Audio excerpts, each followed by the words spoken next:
Əgər HTML-də məlumatların necə göndərildiyini bilmək istəyirsinizsə, bu video tam sizin üçündür.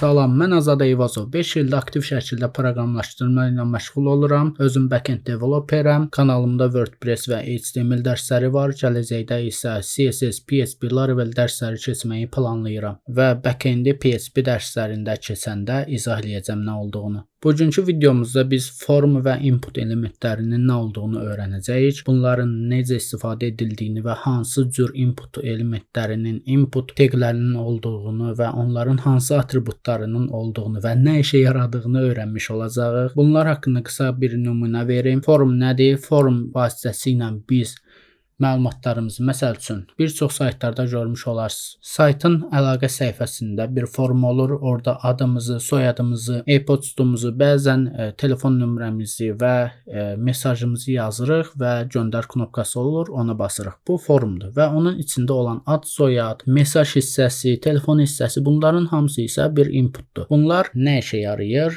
Biz bunlar vasitəsilə məlumatlar göndərə bilirik. Və məlumatlar da əsasən iki cür göndərilir: get və post.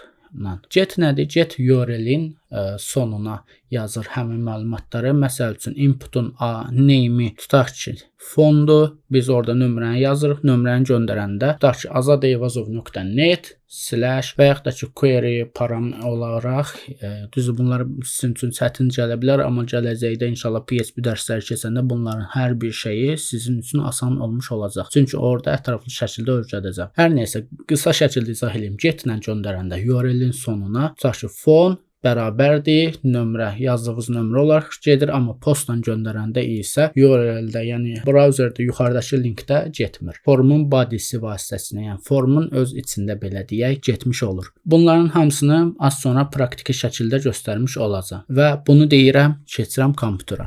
Deməli, bizim papkamız hal-hazırda açıqdır, VS kodumuz da açıqdır. Bundan əvvəlki dərsə baxmısınızsa, table nədir, necə istifadə olunur, yəni o dərsdən sonra çəkirəm. Yəni eyni gündə bu videonu çəkirəm. Ona görə heç bir şey dəyişilməyib. Gördüyünüz kimi kodda da hər bir şey də eynidir. Sadəcə vaxtım məhdud olduğu üçün çalışıram ki, bir gündə minimum bir video çəkim. Amma son 2 həftədir ki, heç bir video çəkə bilməmişdim. Bundan əvvəlki dərsdə də bunu deyənmədim, çünki yadımdan çıxmışdı. Səbəbi isə vaxtımın olmaması, yəni neçə gün olsa da, yəni həftə içi 1-5 günlərində, yəni birinci gündən 5-ci günə kimi işləyirəm, amma 6 bazar evdə oluram, lakin bunda son 2 həftədə bu 6 bazarlarda mənim vaxtım olmadı, yəni mümkün olmadı video çəkməyim. Ona görə də üzrlü sayın, videolarım biraz gec gəlib. Çalışıram ki, heç olmasa həftədə bir dənə video çəkib paylaşım ki, sizi də çox gözlətməyim. Belə, indi isə keçək biz dərsimizə. Table tabını bağlayırıq. Burada yeni bir tab açırıq. Bunun adı olur form.html. Form.html Shift 1 kombinasiyasını istifadə eləyib HTML-in əsas strukturunu gətirmiş oluruq və Ctrl+S kombinasiyasından istifadə eləyib save eləyirik. Bunları mən ilk HTML dərslərimdə izah eləmişəm. Əgər marağınız varsa və baxmamısınızsa, o dərslərə də baxa bilərsiniz. Belə, deməli, form nədir, necə istifadə olunur? Yəni adından da bilindiyi kimi form tagləri içində istifadə olunur. Yəni form tagi var və burada başlanğıcı və sonu olan tagdir. Bunun içində biz inputlarımızı qeyd edirik. Bizim hansı inputlarımız var? Ən çox istifadə edilən input type textdir. Birinci olaraq onu izah edəcəm və bundan əvvəl də label istifadə olunur ki, yəni çox vaxt istifadə edilə bilir bunlar. Label nədir? Yazaq. Label odur ki, praktik şəkildə göstərməliyəm. Məsəl üçün ad, soyad. Burada yazıram name. Inputumu yazım. Belə eləməyimin səbəbi çünki praktik şəkildə, yəni vizual olaraq göstərsəm daha yaxşı izah etmiş olacağam ona görə. Deməli, input type text for label'ın name idi. Burada id verirəm. id name'dir. Nəyə görə? Çünki for atributunun dəyərini name verdim və ona görə də id name verirəm. Bunu save elədim.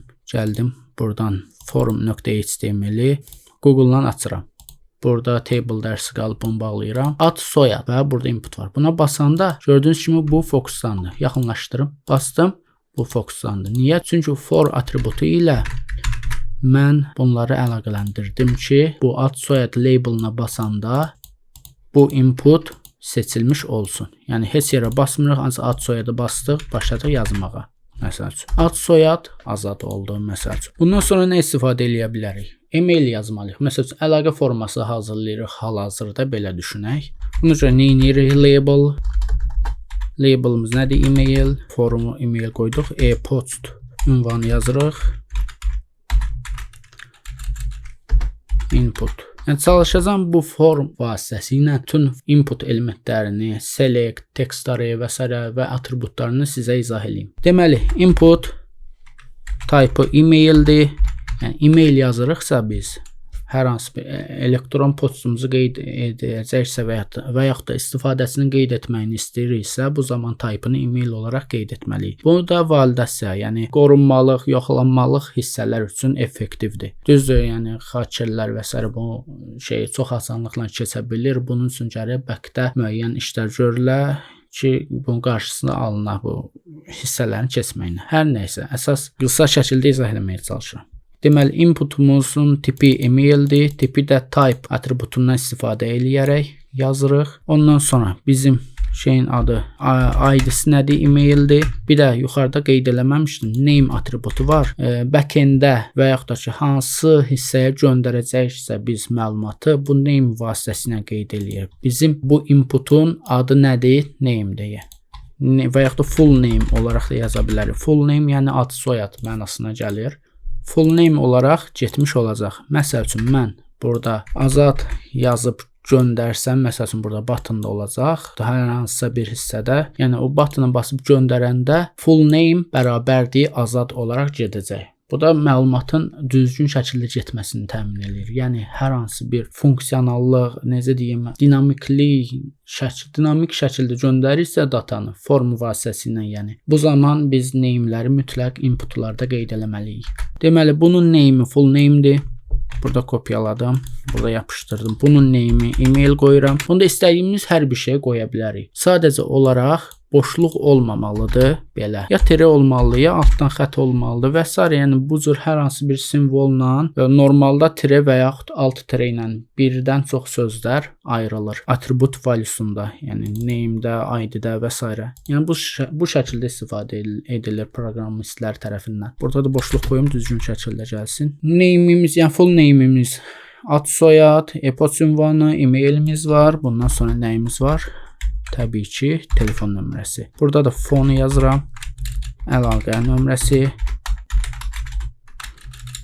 Bunun da inputu təxmin edə biləcəyiniz kimi teldir. Type-ı teldir. Nömrələr üçün teldən istifadə edirik. Bunun ID-si nədir? Fon.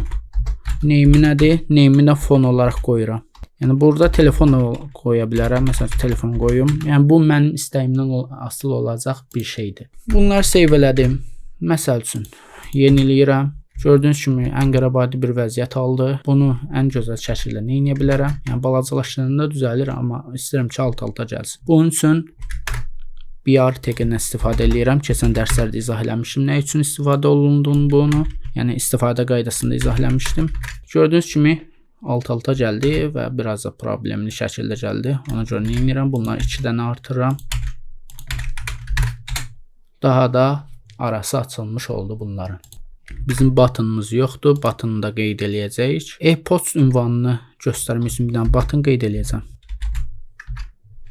Button type submit, yəni göndərilə biləcək bir form olduğunu bildirirəm burada. Göndər yazıram. Yenilədim. Göndərə basanda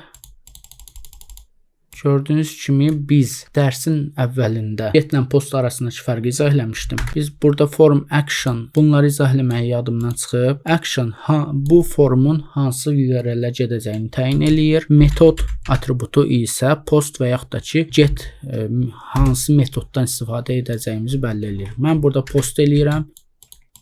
Bunları silirəm. Ən yaxşı silməkdir. Yenilədim, göndərdim. Gördüyünüz kimi heç bir şey çıxmadı. Amma get ilə olanda çıxır. Continue. göndərə bastım. Gördüyünüz kimi full name, email, telefon. Bunların içi boşdur deyə bu şəkildə görsənir. Bu nə üçün işə yarayar? Əsasən nə üçün istifadə olunur? Axtarış sistemlərində. Məsəl üçün hər hansı bir şey axtardıq. Tutaq ki, Facebookda Azad Eyvazov axtardıq. Link olaraq məsəl üçün search bərabərdir Azad Eyvazov gəldi və orada nəticələr çıxdı. Biz o həmin nəticələr səhifəsini bir dostumuza, tanışımıza göndərmək istəyəndə bu linki kopyalayıb göndəririk və o da bizim qarşımıza çıxan səhifə ilə qarşılaşmış olur. Amma bunu postla eləsəydi, yəni search bərabərdir Azad Eyvazov olmasaydı, onda biz o linki göndərəndə məsəl üçün bu şəkildə olmuş olacaqdı. O insan da, dostumuz, tanışımız da həmin linki açanda bizim qarşılaşdığımız nəticə ilə qarşılaşmayacaqdı. Ən sadə şəkildə bu cür izah edə bilərəm bunu. Burada hələ ki bu qalsın. Biz başqa nə etməliyik? Başqa nələr göndərə bilərik? Yaşımızı göndərə bilərik. Məsəl üçün ona görə də nə edirik? Label for age yazıram. Yaş. Burada da bunun ayrı olduğunu bildirmək üçün özümüzə onu ayırdım. Input type number yəni rəqəm olduğunu bildiririk. ID nədir? Age'dir bizdə. Action yox, age. Sonra name, age olsun. İngilis dilində əsasən istifadə eləmək lazımdır yazıları ki, qlobalda daha rahat insanlar başa düşə bilsin. Əgər qlobal bir iş görürüksə. Yəni əsasən Azərbaycan daxilində də iş görəndə yenə də əksəriyyətən insanlar ingilis dilindən istifadə edir. Çünki artıq əsasən bu strukturlaşdırılmış, yəni yazılmamış qanun formasına çıxıb və yaxud da gəlib. Sonra məsəl üçün bunu kopyalayıram, bir dənə yapışdırıram. Burada tutaq ki website yazıram. Web saytını istəyirik, əgər varsa istifadəçinin. Burada nə yazırıq? URL. URL-ləri qeyd eləməsi üçün biz inputun type-ını URL olaraq qeyd edirik və burada da website yazıram. Name-ini. Baxın görün nə göstərir. Gördüyünüz kimi website gəldi, göndər də buradadır. Burada bir yer atmamışıq ona görə. Başqa nə əlavə edə bilərik? Təbii ki, istifadəçinin doğum gününü soruşa bilərik. Birthday yazıram. Birthday. Doğum günü. Yazdım. Burada da biraz aralayayım. Input. Type date'dir. Date ancaq gün, ay, il götürür. Date time gün və saat götürür. Date time lokalı isə deyəsən AM, PM, yəni ingilis versiyasında götürürdü. İndi onlara da baxacağam. Date qoyuruq. Burada birthday olaraq götürürəm. Name-ini də ID-sində. Yenilədim. Bir yarımız yaddan çıxıb təbii ki. Bunu atdım, yenilədim. Gördüyünüz kimi month, day, year. Yəni ay, gün, il deməkdir. Buradan da gün, ay, ili seçə bilirik. Gördüyünüz kimi 11-ci ayın 20-si 2025. Bunun indi fərqli formalarını, yəni date time və date time lokal olaraq yaradacağam. Burada time yazıram. Saatla yazıram. Time var. Time da var. Time'ı da keçəcəm. Date time. Bunları da kopyalayıram buradan. Saatla. Bu niyə gəlmədi? Normalda düşünürəm ki, gəlməli. Date time lokal eləyim. Ola bilər ki, mənim səhv yadımda qalıb.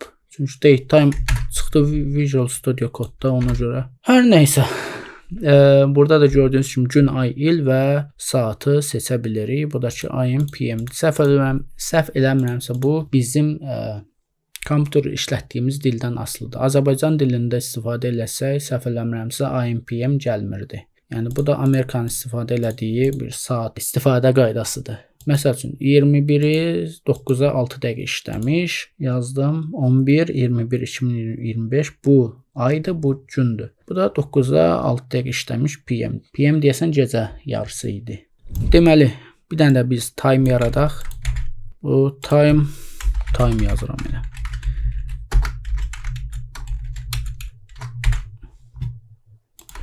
Burada tipi time'dır. Name'i time olsun. ID-sə time olsun. Ayırt eləmək üçün. Bir də qeyd edeyim, name'lər yalnız bir input'a aid olmalıdır. Time adı yalnız buna aid olmalıdır. Digərində yazanda problem yarana bilər. Problem yaranmayacaq versiya isə bunu array şəklində istifadə etməkdir ki, ondakı göndərəndə time kvadrat mötərizələrdən istifadə eləyirik və burada, yəni bu cür yazılır array formatında biz, yəni massiv şəklində data göndərəndə, PHP keçəndə inşallah bunların hamısını izah eləmiş olacağam. Bunu sildim. Saat yazıram bunu, saat yox. Yeniləyirəm. Burada gördüyünüz kimi ancaq saat seçilir. Qarışıq bir form oldu. Normalda istifadəçinin məlumatlarını almağa çalışırdım, amma digər şeyləri də öyrətməliyəm deyə məcbur oldum, bunları da araya saldım. Deməli, elə bunların üzərindən bəzi şeylər var ki, onları keçəcəm. Məsəl üçün, ad soyadı yazmağı məcbur edirsə, required atributundan istifadə edirik. Buna dəyər verməyə ehtiyac yoxdur. Yeniləyirəm, ad soyad. Məsəl üçün, göndərə basanda deyir ki, xahiş edirik bu sahəni doldurun. Boş buraxmayın. E-postu da nəsə bir şey yazıb göndərəndə bunu doldurdum, bastım. E-postu da deyir ki, işarəsi olmalıdır. Qısa şəkildə izah edeyim. Yəni bu e-mail olmalıdır. Type-ını e-mail qoyduğumuz üçün. Amma type-ını text qoysaydıq, bu error, bu xəta görsənməyəcəkdi bizə. Deməli, required var. Sonra, məsəl üçün, e-mailini yazmağını istəmirik, ancaq oxumağını istəyirik. Məsəl üçün, burada bir data olsun. Burada e-mail basıram, gördüyünüz kimi seçmişəm. Buradan da seçmişəm. Yazılmır. Çünki read only. Yəni yalnız oxunula bilər bir data var burada məsəl üçün. Onun üçün datanı necə yerləşdirə bilərik? Value atributu vasitəsilə. Value-da yazıram məsəl üçün azad@azad.com. Tutaq ki, yazdım, yenilədim. Yazdığım data gəlir və burada neynəsəm də bu silinmir və bunun yerinə başqa bir şey gəlmir. Amma read only-ni silib eləsəydim, bunun dalanına yazmaq olacaqdı və yaxud da təmiz silib yazmaq olacaqdı. Bir də bizim nəyimiz var? Placeholder'ımız. Məsəl üçün, burada required qoymuşuq. Requireddən sonra bir dənə placeholder qoyuram. Placeholder nə işə yarayır? Söz baxımından yer tutucu deməkdir bu. Belə deyək, məsəl üçün, Azad Eyvazov yazıram. Yenilədim.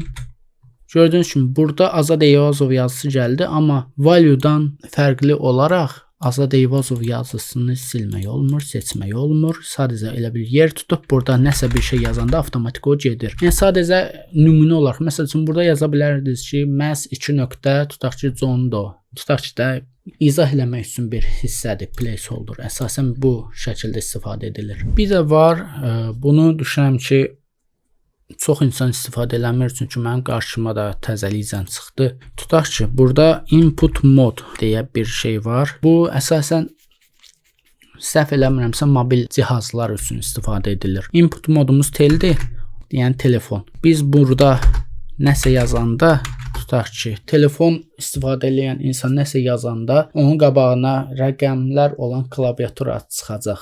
Yəni şey çıxmayacaq. Normal əlifba klaviaturası çıxmayacaq. Onu da dediyim kimi input modundan biz yaza bilərik. Məsəl üçün, baxaq görə başqa nələri var bunun. Ona görə təmiz silməliyəm. Input mode, email, full with Latin, kana name və s. Burada gördüyünüz belə başa düşürəm ki, hər bir şey istifadə edilir. Biz burada tel yazanda, yəni telefon klaviaturası çıxmış olacaq. Bir də başqa nə var? Şifrə şey var. Məsəl üçün, fikir vermişsə login parol səhifələrinə, yəni daxil olma, qeydiyyat səhifələrinə şifrə yazanda ulduzlar gəlir. Bu necə olur? Type-ı password olaraq istifadə edəndə. Bunun üçün neynirik? Məsəl üçün, label for password. Password-u da özüm yazıram. Burada istədiyim bir şey yaza bilərəm. Dediyim kimi, for, ID və s. digər hər bir şeyi, yəni type-dan savayı hər bir şeydə və input, yəni spesifik bəzi atributlardan savayı digər şeylərdə value-nu, yəni məlumatları özümüz adını qoya bilirik. Password qoyduq. Burada şifrə yazıram. Input type password. Burada da adını özüm elə password qoyuram. Forda da password qoyduğum üçün bura password qoydum və yeniləyirəm. Şifrə gəldi. Burada basanda nəysə gördüyünüz kimi yumrular gəlir. Bəzən də yəni ulduz gəlir. O deyəsən əməliyyat sisteminə görə dəyişir və yaxud da brauzerə görə də ola bilər. Burada nə yazsam da gördüyünüz kimi ulduz şəkildə gəlir. Yəni şifrələnmiş şəkildə gəlmiş olur. Bir də nə var? Məsəl üçün istifadəçidən biz şəkil istəyə bilərik ki, tutaq ki, profil şəkli qeydiyyatdan keçəndə istəyirik məsəl üçün. Bunun üçün ilk öncə nə etməliyik? Təbii ki, form taginə multipart form data atributunu əlavə etməliyik. Yəni multipart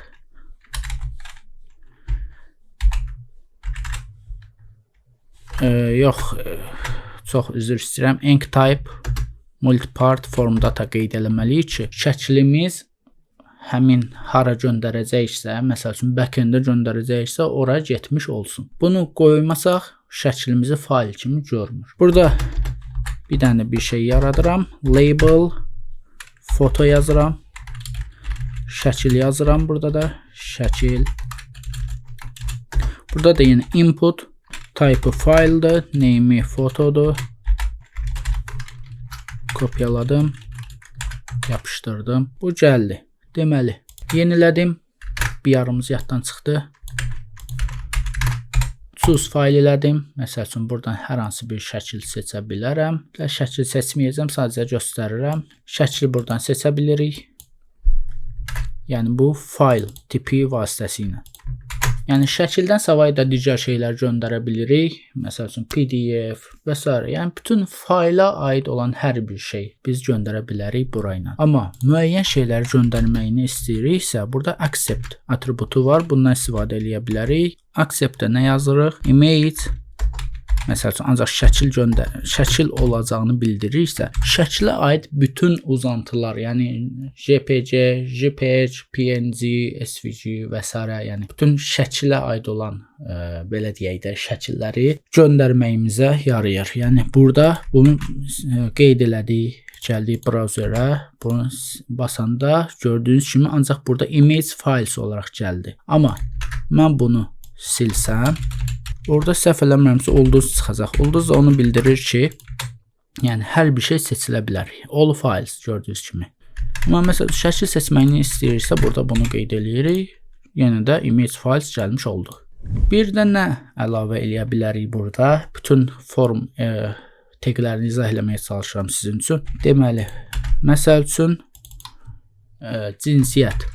Onu da ki, checkbox-la biz qeyd edirik. Cinsiyyət. Burada yazıram male, female məsəl üçün. Bunu ad olaraq, yəni label izah elədiyim kimi bilirsiniz. Yəni sadəcə burada male, female özüm belə qoymaq istədim. Type-ını qoyuruq checkbox, yəni seçim qutusu. Burada 2 dənə eləyirik. Məsəl üçün. Çox üzr istəyirəm. Checkbox-la yox, məsəl cinsiyyəti daha düzgün radio ilə yazmalıyıq. Burada value qeyd eləməliyik. Məsəl üçün, burada kişidir. Kişidirsə yazırıq male. Burada da value qeyd edirik female. Burada istifadəçi heç bir şey özü yaza bilməz. Gördüyünüz kimi, bunlardan yalnız biri seçilməlidir. Burada məsəl üçün biz nə edirik? Bu cinsiyyəti yığışdırıram. Eləyirəm kişi. Burada male eləyirəm. Burada da female eləyirəm. Nəyə görə indi izahlayacağım. Deməli, bunu elədim, bunu da elədim. Burada eləyirəm qadın. Yenilədim, kişi yoxsa qadın. Burada problem yaranıb. Bu da ki, nəyə görədir? Burada da form male olaraq qaldığı üçün. Bunu da dəyişsəm, yeniləyirəm, kişinin basanları. Bu seçilir, qadına basanda bu seçilir. İkisi də seçilir, amma seçilməməlidir. Nəyə görə? Yenə biz səhv eləmişik. Problem nədir? Name'lər eyni olmalıdır burada. Sadəcə value'lar fərqli olmalıdır. Yenilədim, kişi və yaxud da ki, qadın. Gördüyünüz kimi hər ikisi seçilənmir. Çünki bir məlumatın 2 dənə dəyəri var. Biz bayaq nə səhv elədik? 2 məlumat, 2 dəyər. Yəni bu olduğu üçün ikisi də seçilirdi. Deməli, başqa nə qaldı? Nə edə bilərik? Məsəl üçün, birdən çox seçim ola biləcək bir hissə düzəltsək, onu da ki, checkbox vasitəsilə, yəni az öncə səhv yazdığım şey vasitəsilə eləyə bilərik. Məsəl üçün, checkbox-a nə qoya bilərik? Sevdiyiniz meyvələr, məsəl üçün. Fruits yazım. Sevdiyiniz meyvələr. Tutaq ki, sorğudur. Sorğuya keçsə əlaqə formasından bizim formamız. Deməli input type nədir? Checkbox'dır. Burada da eyni qaydada name eyni olmalıdır. Fruit yazıram. Yəni name bir dənə olmalıdır. Value'su səhv eləmirəmsə value ilə yox, label-la hazırlayırdıq da. Yenə də yoxlayacağam. Tutaq ki, input value tutaq ki, alma yeniləyim. Burada BR atmalıyam. Belə başa düşürəm. Burada da bir dənə BR atım.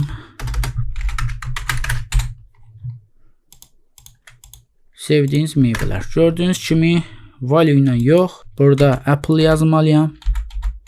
Mənim də başım qarışıb 2 saata yaxındır ki video çəkirəm. Keçən dərs. Yəni table videosu bu video, ona görə baş gedir. Sevdiyiniz meyvələr. Burada heç bir şey yazmıram.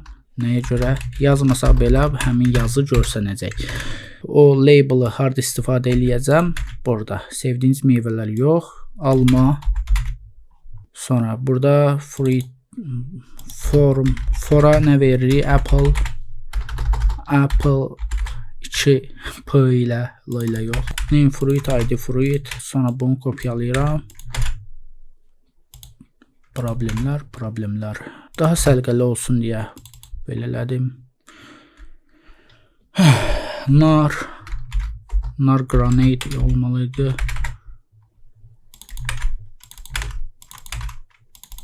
Və armud. Armud nə idi yadımdan çıxdı.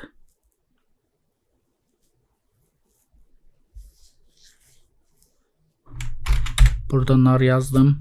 Armud nə idi? Armud yadımdan çıxdı, onu da baxacağam. Baxdım, gəldim. Pear idi.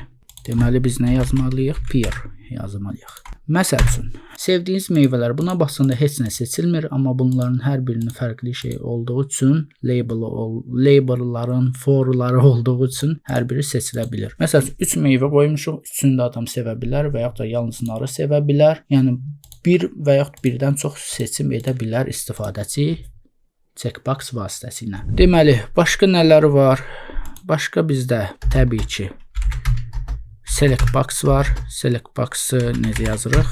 Select-lə yazırıq. Məsələn, burada seçim edəcək, bir dənə seçim edilir. Drop-down menyular olur. Görmüşsə biləcəksiniz. Yəni, çox şübhə görmüsünüz. Yenə də belə şifayı izah eləmək istədim. Burada da label yazmalıyam. Məsələn, country kopyaladım.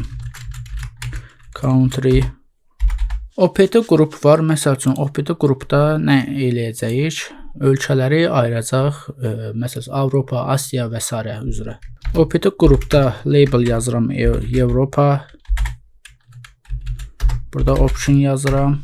Option da olacaq Azərbaycan. Azərbaycan. Tutaq ki, Türkiyədə səhv eləmirəmsə Avropaya aiddir. Ona görə də orada yazıram Türkiyə. Məsəl üçün, bir dənə də OPT qrup yaradıram. OPT qrup. Burada label qoyuram nə? Tutaq ki, Avropa idi, Asiya qoyuram. Asiyada nələr olacaq? Option. Tutaq ki, Çin necə yazılırdı? Yəni, baxım gəlməyən. Çin belə yadımdan çıxıb. China yazılır. Çin qoyuram. Tutaq ki, Yaponiya yazacağam. Yaponiya. Deməli, indi izah eləyəcəm bu option qruplar nə işə yarayır. Gəldim, yenilədim. Azərbaycan. Gördüyünüz kimi, Avropanın özü seçilmir. Amma Avropanın altında olan şeylər, yəni optionlar seçilə bilir. Deməli, Avropada nələr qoymuş? Azərbaycan, Türkiyə, Asiyada Çin, Yaponiya. Məsəl üçün, Azərbaycan seçdim. Bunu label-ı gəlmədi. Niyə? Çünki ad qoymamışıq. Ölkələr yazıram. Ölkələrdən hansı ölkələri, məsəl üçün seçin, hansı ölkədə yaşayırsınız deyə. Ölkələr olaraq qoydum, amma siz özünüz dəyişə bilərsiniz. Bir də mən sizə nəyi izah eləyə bilərəm? Burada bir dənə bir yer atıb deyirəm. Data list var. Məsəl üçün biz inputda yenə nəsə yazılır, amma o bastıq inputa müəyyən şeylər, seçimlər çıxır. O seçimləri əvvəlcədən təyin edə bilirik bu data listlər vasitəsilə. Onu da ki, indi göstərəcəm. Məsəl üçün input yazamadım. Type yox, list olmalıdır. Burada list. Məsəl üçün istifadəçi hansı browserdən istifadə eləyir?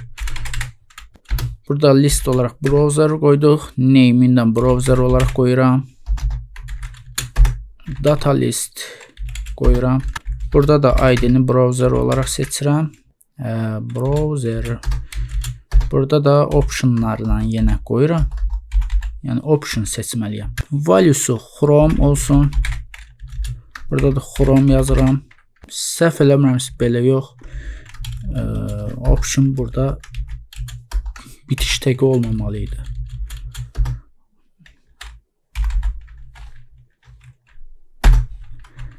İndi baxacağam.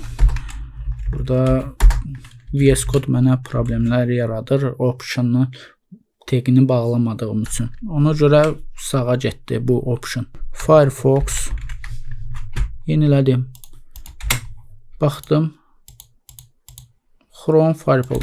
Yəni nəsə yaza bilərik gördüyünüz kimi. Hər bir şey yaza bilərik. Amma burada biz seçimlə qoya bilərik. İstədiyimizi promoy yazdıra bilərik. Spesifik şeylərdirsə əgər. Biz burada nə etmədik? Label qoymadıq. Burada browser yazıram yenə. Burada da browser. Browser.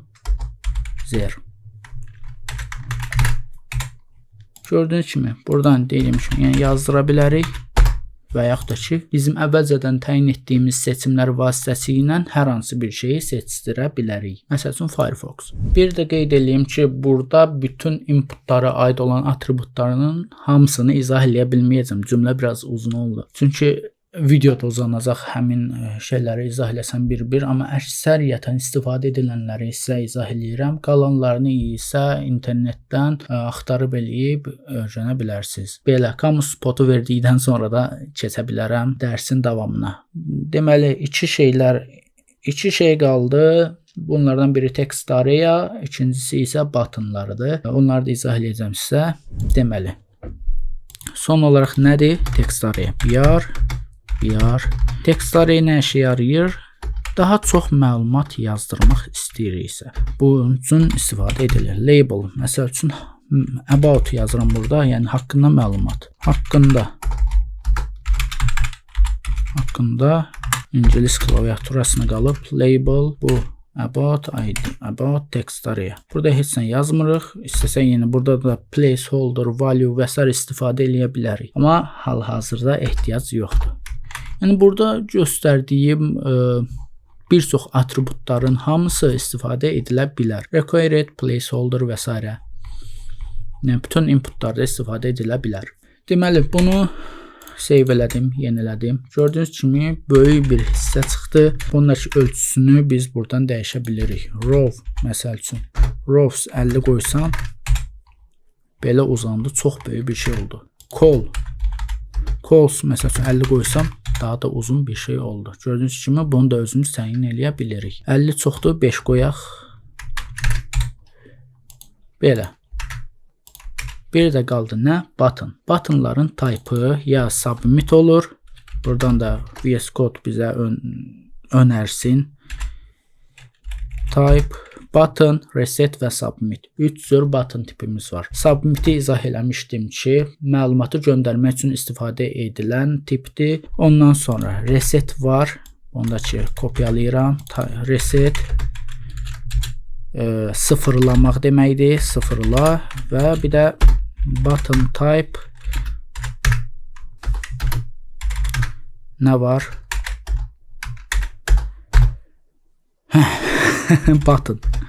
Button isə JavaScript vasitəsilə biz bunun üzərinə nəsə bir əməliyyat button type vasitəsilə biz heç bir şey göndərmirik. Sadəcə bu button olaraq qalır, yəni orada durub. Sadəcə JavaScript ilə biz ona müdaxilə eləyə bilərik ki, bu buttona on klik olduqda nə baş versin, hansı event baş versin deyə.